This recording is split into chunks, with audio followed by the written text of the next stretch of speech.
12ویں سجادہ نشین دربار قادریہ فاضلیہ بٹالہ شریف جناب ڈاکٹر سید مفضل محی الدین قادری مجز اللہ العالی کے جد امجد، قطب معظم و نائب غوث اعظم حضرت ابو الفرا سید محمد فاضل الدین گیلانی قادری بٹالوی، بانی سلسلہ قادریہ فاضلیہ بٹالہ شریف رضوان اللہ علیہ تحریر فرماتے ہیں: اسلام سے مراد فرما برداری و عاجزی اور عدم مخالفت ہے، اور اس میں تفصیل ہے جو اپنے مقام میں ذکر کی جائے گی۔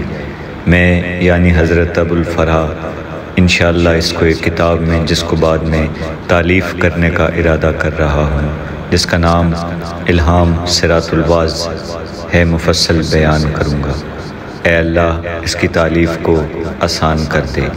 بیان الاسرار صفحہ 566۔ من جانب شعبہ نشر و اشاعت دربار قادریہ فاضلیہ بٹالہ شریف، فاضلیہ کالونی، فیروز پور روڈ، لاہور۔